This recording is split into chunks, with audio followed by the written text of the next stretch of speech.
ಭಗವಂತನಿಗೆ ಕಲ್ಯಾಣೋತ್ಸವ ಮಾಡಿದರೆ ಲೋಕಕ್ಕೆ ಕಲ್ಯಾಣ ಉಂಟಾಗುತ್ತದೆ ಅಂತ ಎಂಬಂತೆ ಆ ಸಪ್ತರ್ಷಿಗಳು ಸಮುದ್ರ ರಾಜನ ಬಳಿಗೆ ಬಂದಿದ್ದಾರೆ. ಆ ಸಮುದ್ರ ರಾಜ ಆ ಸಪ್ತರ್ಷಿಗಳ ಬರುವಿಕೆಯನ್ನು ಕಂಡು ಅವರಿಗೆ ಎದುರಾಗಿ ಹೋಗಿ ಅವರಿಗೆ ಸ್ವಾಗತವನ್ನು ಬಯಸಿ ಅರ್ಘ್ಯಪಾದ್ಯಾಚಮನಾದಿಗಳನ್ನು ಕೊಟ್ಟು ಅವರಲ್ಲಿ ಕುಶಲ ಪ್ರಶ್ನೆಗಳಾಗಿದ್ದಾನೆ. ಅಯ್ಯ, ನೀವು ಮಹಾತ್ಮರು, ನೀವು ಸುಮ್ಮನೆ ಬರಲಾರರು, ನೀವು ಬಂದಂಥ ಕಾರಣವಂತೂ ಏನು, ಏತಕ್ಕೋಸ್ಕರ ಬಂದಿದ್ದೀರಾ ಅಂತ ಕೇಳಿದಾಗ ಶ್ರೀಮದನಂತ ಗರುಡ ವಿಶ್ವಕ್ಷೇಣಾದಿ ದಿವ್ಯ ಪರಿವಾರ ಪರಿವೃತಸ್ಯ ಶ್ರೀಮನ್ನಾರಾಯಣಸ್ಯ ಕನ್ಯಾವರಣಾರ್ಥಂ ವಯಮಾಗತಾಹ. ಅಯ್ಯ, ಶ್ರೀಮದನಂತ ಗರುಡ ವಿಶ್ವಕ್ಷೇಣಾದಿಗಳೇ ಪರಿವಾರವಾಗಿ ಉಳ್ಳಂತಹ ಆ ಭಗವಂತನಿಗೆ ನಾವು ಕಲ್ಯಾಣ ಮಾಡಬೇಕು ಅಂತ ಸಂಕಲ್ಪ ಮಾಡಿಕೊಂಡಿದ್ದೇವೆ. ಆದ್ದರಿಂದ ನಿನ್ನ ಮಗಳಾದಂತಹ ಲಕ್ಷ್ಮೀದೇವಿಯನ್ನು ಕೊಟ್ಟು ಕನ್ಯಾದಾನ ಮಾಡಿಕೊಡು ಅಂತ ಹೇಳ್ಬಿಟ್ಟು ಸಪ್ತರ್ಷಿಗಳು ಸಮುದ್ರವನ್ನು ಕೇಳಿದ್ದಾರೆ. ಆಗ ಸಮುದ್ರಾಜ ಹೇಳ್ತಾ ಇದ್ದಾನೆ, ವಯಂ ಸರ್ವೇ ಸಬಾಂಧವಾಹ ಸಮ್ಯಕ್ ಸರ್ವಂ ವಕ್ಷಾಮಃ. ಅಯ್ಯ, ಈ ವಿಷಯವನ್ನು ನಮ್ಮ ಬಂಧುಗಳ ಸಮೂಹದಲ್ಲಿ ಚರ್ಚಿಸಿ ಹೇಳುತ್ತೇನೆ ಅಂತ ಹೇಳಿದಾಗ ಆಗ ಸಮಸ್ತ ಕಲ್ಯಾಣ ಗುಣ ಪರಿಪೂರ್ಣಸ್ಯ ಶ್ರೀಮನ್ನಾರಾಯಣಸ್ಯ ಕನ್ಯಾ ಪ್ರದಾನೆ ಸಬಾಂಧವೈರ್ವಿಚಾರ್ಯಮಾಣಂ ಕಿಮಸ್ತಿ. ಈತ ಭಗವಂತ ಸಮಸ್ತ ಕಲ್ಯಾಣ ಗುಣ ಸಂಪನ್ನ ಆದಂತಹ ಭಗವಂತನಿಗೆ ನಿನ್ನ ಮಗಳನ್ನು ಕೊಡುವುದಕ್ಕೆ ಸಂದೇಹವೇಕೆ, ಬೇರೆ ಬಂಧುಗಳನ್ನು ಏಕೆ ಕೇಳಬೇಕು, ಅಗತ್ಯವಾಗಿ ಕೊಟ್ಟು ಕನ್ಯಾದಾನ ಮಾಡಿಕೊಡು ಅಂತ ಹೇಳ್ಬಿಟ್ಟು ಸಪ್ತರ್ಷಿಗಳು ಸಮುದ್ರನ ಕೇಳ್ತಾ ಇದ್ದಾರೆ. ಅಷ್ಟೇ ಅಲ್ಲ, ರಾಘವತ್ವೇ ಭವೇತ್ ಸೀತಾ ರುಕ್ಮಿಣಿ ಕೃಷ್ಣ ಜನ್ಮನಿ ಅನ್ಯೇಷು ಚಾವತಾರೇಷು ವಿಷ್ಣುರ್ಲೇಷಾನುಪಾಯಿನಿ ಅಂತ ಹೇಳಿದ್ದಾರೆ. ಅಂದರೆ ರಾಘವತ್ವೇ ಭವೇತ್ ಸೀತಾ ಅಂದರೆ ಆತ ರಾಮನಾಗಿ ಜನಿಸಿದ್ದಾಗ ಆಕೆ ಸೀತೆಯಾಗಿ ಜನಿಸಿದ್ದಾಳೆ, ಕೃಷ್ಣಾವತಾರದಲ್ಲಿ ರುಕ್ಮಿಣಿಯಾಗಿ ಜನಿಸಿದ್ದಾಳೆ. ಪರಮಾತ್ಮ ಯಾವ ಅವತಾರವನ್ನು ಎತ್ತುತ್ತಾನೋ ಆ ಅವತಾರಕ್ಕೆ ಅನುಗುಣವಾಗಿ ಆಕೆ ಕೂಡ ಅನುಸರಣೆ ಮಾಡಿಕೊಂಡು ಬರ್ತಾ ಇದ್ದಾಳೆ. ಆದ್ದರಿಂದ ನೀನು ಯಾವ ಸಂಶಯವಿಲ್ಲದೆ ಅಗತ್ಯವಾಗಿ ಕೊಟ್ಟು ಕನ್ಯಾದಾನ ಮಾಡಿಕೊಡು ಅಂತ ಹೇಳ್ಬಿಟ್ಟು ಸಪ್ತರ್ಷಿಗಳು ಸಮುದ್ರ ಕೇಳ್ತಾ ಇದ್ದಾರೆ. ಅಷ್ಟೇ ಅಲ್ಲ, ಕುಲಂಚ ಶೀಲಂಚ ಸನಾತದಾಚ ವಿದ್ಯಾಚ ವಿತ್ತಂಚ ವಪುರ್ವಯುಶ್ಚ ಶ್ರುತಿ ಬೋಧಿತ ಗುಣಾ ಸಂತಿ ಪಾನವೇತಿ ಸಂದೇಹೋ ಮಾಸ್ತು. ಶ್ರುತಿ ಎಂದರೆ ವೇದ, ವೇದದಲ್ಲಿ ಹೇಳಿರುವ ರೀತಿಯಾಗಿ ಕುಲ, ಶೀಲ, ಸನಾತನ, ವಿದ್ಯಾ, ವಿತ್ತ ಇವೆಲ್ಲವೂ ಆ ಭಗವಂತನಲ್ಲಿ ಅಡಗಿದೆ. ಕುಲವೆಂಬ ವಿಷಯಕ್ಕೆ ಬಂದದ್ದೇ ಆದರೆ ವರ್ಣಾನಾಂ ಬ್ರಾಹ್ಮಣೋಸ್ಮ್ಯಹಂ ಅಂತ ಹೇಳಿ ಭಗವದ್ಗೀತೆಯಲ್ಲಿ ಹೇಳಿದ್ದಾನೆ. ಅಂದರೆ ಜಾತಿಯಲ್ಲಿ ಬ್ರಾಹ್ಮಣ ಜಾತಿಯಲ್ಲಿ ಹುಟ್ಟಿದ್ದೇನೆ ಅಂತ ಹೇಳಿದ್ದಾನೆ.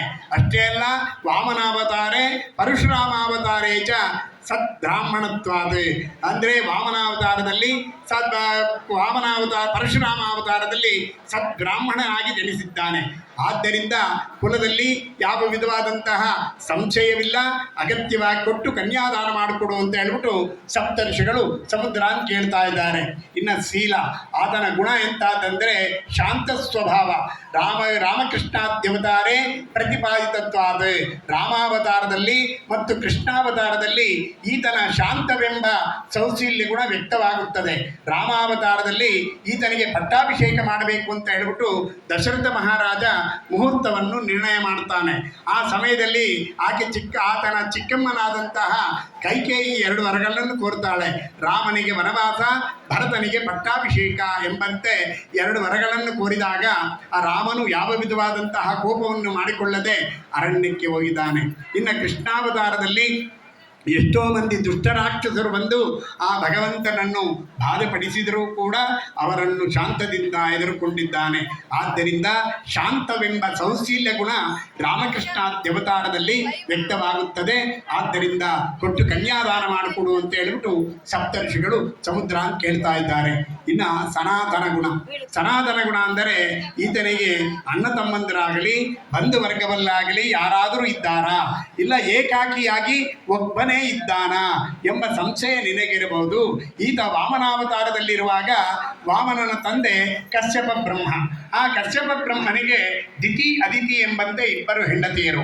ಅವರಲ್ಲಿ ಜನಿಸಿದವರೇ ದೇವತೆಗಳು, ರಾಕ್ಷಸರು. ಆದ್ದರಿಂದ ಈತನಿಗೆ ಅಣ್ಣ ತಮ್ಮಂದರಲ್ಲಾಗಲಿ ಬಂಧು ವರ್ಗದಲ್ಲಾಗಲಿ ಯಾವ ವಿಧವಾದಂತಹ ಕೊರತೆ ಇಲ್ಲ, ಅಗತ್ಯವಾಗಿ ಕೊಟ್ಟು ಕನ್ಯಾದಾನ ಮಾಡಿಕೊಡು ಅಂತ ಹೇಳ್ಬಿಟ್ಟು ಸಪ್ತರ್ಷಿಗಳು ಸಮುದ್ರ ಕೇಳ್ತಾ ಇದ್ದಾರೆ. ಇನ್ನು ವಿದ್ಯಾಗುಣಂ ವಿದ್ಯಾ ವಿಹೀನ ಪಶು ಅಂತ ಹೇಳಿದ್ದಾರೆ. ವಿದ್ಯೆ ಇಲ್ಲದಂಥವನು ವಿಂತ ಜೀವಿ. ವಿದ್ಯಾ ದದಾತಿ ವಿನಯಂ, ವಿದ್ಯೆ ಇದ್ದರೆ ವಿನಯ ಇರುತ್ತದಂತೆ. ವಿದ್ಯಾಧನಂ ಸರ್ವಧನಾತ್ ಪ್ರಧಾನಂ, ವಿದ್ಯಾಧನವು ಎಲ್ಲ ಹಣಕ್ಕಿಂತಲೂ ಶ್ರೇಷ್ಠವಾದಂತಹದ್ದು. ನ ಚೋರಹಾರ್ಯಂ ನ ಚ ರಾಜಹಾರ್ಯಂ ನ ಭಾತೃವಾಜ್ಯಂ ನ ಚ ಭಾರ್ಯಕಾರಿ ವ್ಯಯಕೃತೆ ನಿತ್ಯಂ ವರ್ಧಿತುಂ ಯೈವ ವಿದ್ಯಾಧನಂ ಸರ್ವಧನಾತ್ ಪ್ರಧಾನಂ ಅಂತ ಹೇಳಿದ್ದಾರೆ. ವಿದ್ಯಾಧನವು ಎಲ್ಲ ಹಣಕ್ಕಿಂತಲೂ ಶ್ರೇಷ್ಠವಾದಂತಹದ್ದು. ನ ಚೋರಹಾರ್ಯಂ, ನಾವು ಕಲಿತಿರುವ ವಿದ್ಯೆಯನ್ನು ಯಾವ ಕಳ್ಳ ಬಂದು ಕದಿಯುವುದಕ್ಕೆ ಸಾಧ್ಯವಾಗಲಾರದು. ನಚ ರಾಜಹಾರ್ಯಂ, ಅಂದರೆ ಸರ್ಕಾರ ಏನು ಹೇಳುತ್ತದಂದರೆ ನಿನಗೆ ಇಷ್ಟೇ ಆಸ್ತಿ ಇರಬೇಕು, ನಿನಗೆ ಇಷ್ಟೇ ಮಂದಿ ಸಂತಾನ ಇರಬೇಕು ಅಂತ ಹೇಳ್ತದೆ. ಆದರೆ ನೀನು ಇಷ್ಟೇ ಓದಬೇಕು ಅಂತ ಹೇಳ್ಬಿಟ್ಟು ಯಾವ ಸರ್ಕಾರವೂ ಹೇಳುವುದಕ್ಕೆ ಸಾಧ್ಯವಾಗಲಾರದು. ನಜ ಭ್ರಾತೃಭಾಜ್ಯಂ, ಅಣ್ಣ ತಮ್ಮಂದರಿಗೆ ಹಂಚುವುದಕ್ಕೆ ಸಾಧ್ಯವಾಗಲಾರದು. ನಚ ಭಾರಕಾರಿ, ನಾವು ಎಷ್ಟು ಓದಿದರೂ ಕೂಡ ಭಾರವನ್ನು ತೋರಲಾರದು. ವ್ಯಯಕೃತೆ ನಿತ್ಯಂ ವರ್ಧಿತುಂ ಯೈವ, ನಾವು ಎಷ್ಟು ಖರ್ಚು ಮಾಡುತ್ತಾ ಇದ್ದರೆ ಅಷ್ಟು ಅಭಿವೃದ್ಧಿ ಆಗುತ್ತಲೇ ಬರುತ್ತದೆ. ಆದ್ದರಿಂದಲೇ ವಿದ್ಯಾಧನಂ ಸರ್ವಧನಾತ್ ಪ್ರಧಾನಂ ಅಂತ ಹೇಳಿದ್ದಾರೆ. ವಿದ್ಯಾಧನವು ಎಲ್ಲ ಹಣಕ್ಕಿಂತಲೂ ಶ್ರೇಷ್ಠವಾದಂತಹದ್ದು. ನಾವು ಕಲಿತಿರುವ ವಿದ್ಯೆಯನ್ನು ಇನ್ನೊಬ್ಬರಿಗೆ ದಾನ ಮಾಡಬೇಕು. ಅನ್ನದಾನಂ ಪರಂದಾನಂ ವಿದ್ಯಾದಾನಂ ಅತಃ ಪರಂ ಅನ್ನೇನ ಕ್ಷಣಿಕಾ ತೃಪ್ತಿ ಯಾವಜ್ಜೀವತು ವಿದ್ಯೆಯ ಅಂತ ಹೇಳಿದ್ದಾರೆ. ಎಲ್ಲ ದಾನಕ್ಕಿಂತಲೂ ಅನ್ನದಾನ ಶ್ರೇಷ್ಠ ಅಂತ ಹೇಳ್ತಾರೆ. ಆದರೆ ಅನ್ನದಾನಕ್ಕಿಂತಲೂ ವಿದ್ಯಾದಾನಂ ಅತಃ ಪರಂ, ವಿದ್ಯಾದಾನ ಅದಕ್ಕಿಂತ ಶ್ರೇಷ್ಠವಾದಂತಹದ್ದು. ಅನ್ನೇನ ಕ್ಷಣಿಕಾ ತೃಪ್ತಿ, ಅನ್ನದಾನ ಮಾಡಿದರೆ ಒಂದು ಕ್ಷಣಿಕ ಮಾತ್ರವೇ ತೃಪ್ತಿಯನ್ನು ಉಂಟು ಮಾಡುತ್ತದೆ. ಆದರೆ ವಿದ್ಯಾದಾನ ಮಾಡಿದರೆ ಜೀವಿತಾಂತವೂ ತೃಪ್ತಿಯನ್ನು ಕೊಡುತ್ತದೆ. ಆದ್ದರಿಂದ ಅಂಥ ವಿದ್ಯಾ ವಿಷಯಕ್ಕೆ ಬಂದದ್ದೇ ಆದರೆ ಸರ್ವಾಸು ವಿದ್ಯಾಸು ವೇದ ವಿದ್ಯಾಯೇವ ಶ್ರೇಷ್ಠತ್ವಾದ, ಎಲ್ಲ ವಿದ್ಯೆಗಳಿಗಿಂತಲೂ ಶ್ರೇಷ್ಠವಾದಂಥ ವಿದ್ಯೆ ವೇದವಿದ್ಯೆ. ಆ ವೇದವಿದ್ಯೆ ಭಗವಂತನಿಗೆ ಉಚ್ಛ್ವಾಸ ನಿಶ್ವಾಸ ರೂಪೇಣ ವಿದ್ಯಮಾನತ್ವಾದ. ಉಚ್ಛ್ವಾಸ ನಿಶ್ವಾಸವೆಂದರೆ ಉಸಿರು ಬಿಡುವುದು, ಉಸಿರು ತೆಗೆದುಕೊಳ್ಳುವುದಕ್ಕೆ ಉಚ್ಛ್ವಾಸ ನಿಶ್ವಾಸವೆನ್ನುತ್ತೇವೆ. ಪರಮಾತ್ಮ ಉಸಿರು ಬಿಟ್ಟರೆ ಸಾಕು, ಉಸಿರು ತೆಗೆದುಕೊಂಡರೆ ಸಾಕು, ವೇದವೇ ಕೇಳಿಸುತ್ತದಂತೆ. ಆದ್ದರಿಂದಲೇ ಭಗವಂತನನ್ನು ವೇದ ಪುರುಷ ಅಂತ ಕೂಡ ಹೇಳಿದ್ದಾರೆ. ಆದ್ದರಿಂದ ವಿದ್ಯಾ ವಿಷಯದಲ್ಲಿ ಯಾವ ವಿಧವಾದಂತಹ ಕೊರತೆ ಇಲ್ಲ, ಅಗತ್ಯವಾಗಿ ಕೊಟ್ಟು ಕನ್ಯಾದಾನ ಮಾಡಿಕೊಡುವ ಅಂತ ಹೇಳ್ಬಿಟ್ಟು ಸಪ್ತರ್ಷಿಗಳು ಸಮುದ್ರನ ಕೇಳ್ತಾ ಇದ್ದಾರೆ. ಇನ್ನು ವಿದ್ಯೆ ಸತ್ವಗುಣ. ಮುಖ್ಯವಾಗಿ ನಾವು ಇವಾಗ ಆಲೋಚನೆ ಮಾಡುವುದೆಂದರೆ ಮದುವೆ ಗಂಡು ಒಳ್ಳೆ ಆಸ್ತಿ ಬರೋಣ, ಮದುವೆ ಗಂಡಿಗೆ ಏನೇನು ಆಸ್ತಿ ಇದೆ, ಏನೇನು ಹೇಗೆ ಆತ ಬ್ಯಾಂಕಿನಲ್ಲಿ ಏನು ಇಟ್ಕೊಂಡಿದ್ದಾನೆ, ಬೆಂಗಳೂರಲ್ಲಿ ಏನಾದರೂ ಸೈಟ್ ಮಾಡ್ಕೊಂಡಿದ್ದಾನ, ಅಪಾರ್ಟ್ಮೆಂಟ್ ಏನಾದರೂ ಕಟ್ಟಿದ್ದಾನ, ಏನೇನಿದೆ, ಆತನ ಹೆಂಗಿದ್ದಾನೆ, ಒಳ್ಳೆ ಕಾರ್ ಇಟ್ಕೊಂಡಿದ್ದಾನ, ಹೇಗೆ ಏನು ಅಂತ ಹೇಳ್ಬಿಟ್ಟು ಮಾಮೂಲಾಗಿ ನಾವೆಲ್ಲ ಆಲೋಚನೆ ಮಾಡ್ತೇವೆ.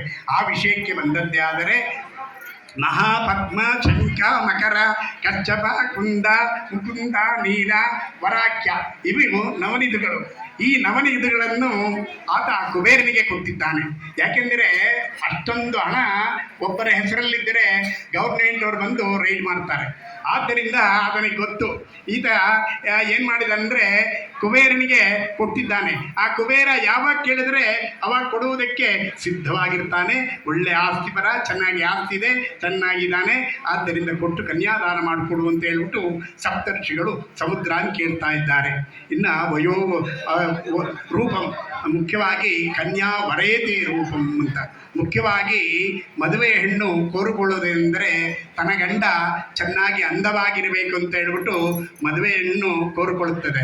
ಮುಖ್ಯವಾಗಿ ಕನ್ಯಾ ವರೇತೆ ರೂಪಂ ಮಾತಾ ವಿತ್ತಂ ಪಿತಾ ಶ್ರುತಂ ಬಾಂಧವಾಹ ಕುಲಮಿಚ್ಛಂತಿ ಬಾಂಧವಾಹ ಕುಲಮಿಚ್ಛಂತಿ ಮೃಷ್ಟಾನ್ನಮಿಚ್ಛತಿ ಮಿತರೇ ಜನಾಃ. ಮುಖ್ಯವಾಗಿ ಮಾಮೂಲಾಗಿ ಒಂದು ಮದುವೆಗೆ ಹೋದರೆ ಮಾಮೂಲಾಗಿ ಏನಾಗುತ್ತಂದರೆ ಮದುವೆ ಹೆಣ್ಣು ತನ್ನ ಗಂಡ ಚೆನ್ನಾಗಿ ಅಂದವಾಗಿರಬೇಕು ಅಂತ ಹೇಳ್ಬಿಟ್ಟು ಮದುವೆ ಹೆಣ್ಣು ಕೋರ್ಕೊಳ್ತಾಳೆ. ಅದೇ ವಿಧವಾಗಿ ಆಕೆ ತಾಯಿ ಆ ಮದುವೆ ಗಂಡು ಒಳ್ಳೆ ಆಸ್ತಿ ಪರಣ, ಚೆನ್ನಾಗಿ ಆಸ್ತಿ ಇದೆಯಾ ಅಂತ ಹೇಳ್ಬಿಟ್ಟು ತಾಯಿ ಕೋರ್ಕೊಳ್ತಾಳೆ. ಅದೇ ವಿಧವಾಗಿ ಮದುವೆ ಹೆಣ್ಣಿನ ತಂದೆ ಆ ಮದುವೆ ಗಂಡು ಚೆನ್ನಾಗಿ ಓದಿದಾನ, ಚೆನ್ನಾಗಿ ಒಳ್ಳೆ ಕೆಲಸದಲ್ಲಿದ್ದಾನ ಅಂತ ಹೇಳ್ಬಿಟ್ಟು ತಂದೆ ಕೋರ್ಕೊಳ್ತಾನೆ. ಇನ್ನು ಬಾಂಧವಾಹ ಕುಲಮಿ ಪೃಚ್ಛಂತಿ. ನೆಂಟರೆಲ್ಲ ಏನು ಅನ್ಕೊಳ್ತಾರೆ, ಅವ್ರದ್ದು ಯಾವ ಗೋತ್ರ, ಅವ್ರೇನು ಹೇಗೆ ಅಂತ ಹೇಳ್ಬಿಟ್ಟು ಮಾಮೂಲಾಗಿ ನೆಂಟರೆಲ್ಲ ಅನ್ಕೊಳ್ತಾರೆ. ಅದೇ ವಿಧವಾಗಿ ಸ್ನೇಹಿತರು ಮತ್ತು ಬಂದಿರೋ ಇವರೆಲ್ಲರೂ ಮದುವೆಯಲ್ಲಿ ಏನೇನು ಸ್ವೀಟ್ ಮಾಡಿರ್ತಾರೆ, ಎಷ್ಟು ಸ್ವೀಟ್ಗಳಿರುತ್ತೆ, ಹೇಗಿರುತ್ತೆ, ಏನೇನು ಮಾಡಿರ್ತಾರೆ, ಮೊದಲನೇ ಪಂಕ್ತಿಗೆ ಕುತ್ಕೊಂಡ್ರೆ ಒಳ್ಳೆ ಇರುತ್ತೆ, ಚೆನ್ನಾಗಿರುತ್ತೆ ಅಂತ ಹೇಳ್ಬಿಟ್ಟು